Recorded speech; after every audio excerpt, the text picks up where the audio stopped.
I miss people. I miss holding people. I miss hugging people. I'm a big hugger. There've been days that I've cried. I just miss humans, and I miss our physical proximity to each other.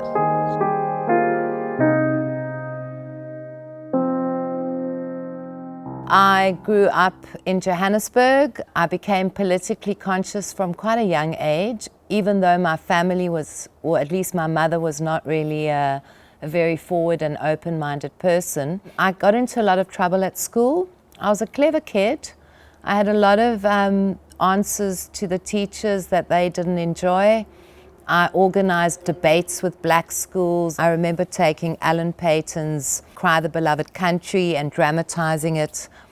I had the play band at school. So I was a very angry teenager.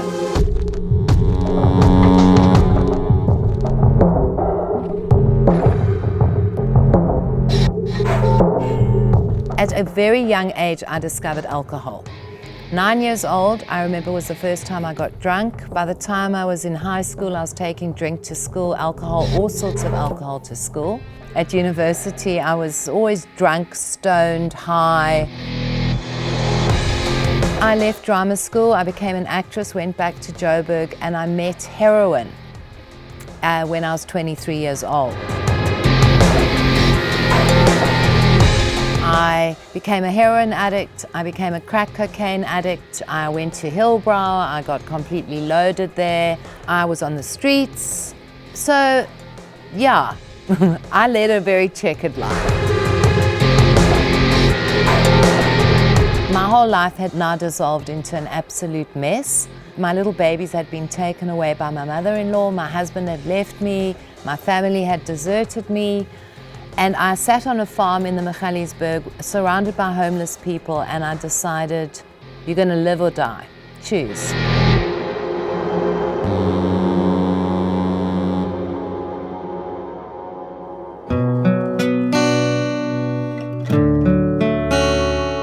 I've been clean for 20 years.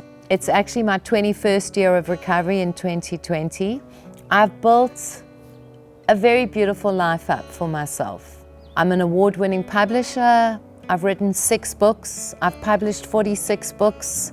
I've gone from like absolute zero to a place of great, for myself, personal success. I signed a joint venture with NB Publishers. We were celebrating on the top of the Media 24 building in Herengracht in the middle of February. It just felt like this year was going to be Melinda's year. And then, Corona, COVID-19 came to town.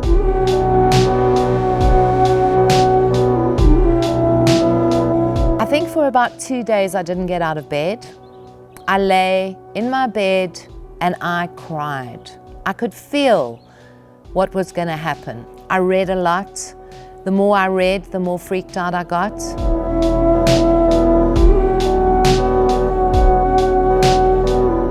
As we went into lockdown, I didn't like what I was. I just didn't like this person, this kind of feeling of being a victim, of being powerless. I didn't think of relapsing, but I did feel the same kinds of feelings as I did when I was a hopeless addict. Yeah, I landed up having to go back to Narcotics Anonymous meetings, and we couldn't physically access them, so I started going into World Online Narcotics Anonymous meetings, and they were really a saving grace for me. And that stuff has really helped me during lockdown. There's been a lot of love and care from strangers all across the world who've been dealing with the same issues as I have.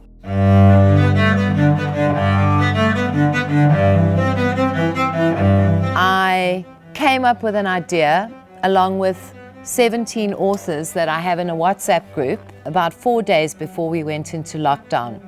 An idea was born to do an ebook. I gave the authors 7 days as a deadline, and somehow they all complied. Even though they resisted, they all met the deadline, and within 10 days I'd published my first ebook around the coronavirus called Lockdown, the Corona Chronicles. About 2 days after the book went live, because I'm a lunatic, I thought, what about another one? Lockdown Extended. I approached 30 authors.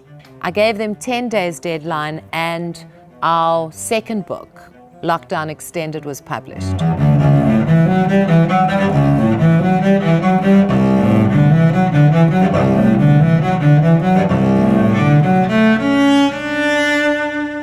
The virus is coming almost as a strange light to shed light on that which is broken.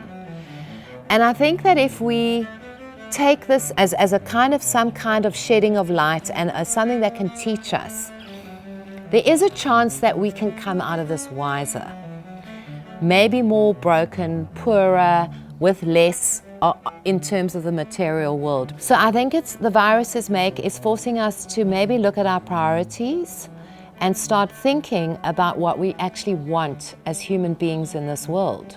So the virus, as much as it's a virus, I think it's much bigger. I think it's on a psychic level, it is a teacher, a harsh teacher. It is a teacher that is telling us that we cannot go on the way that we are.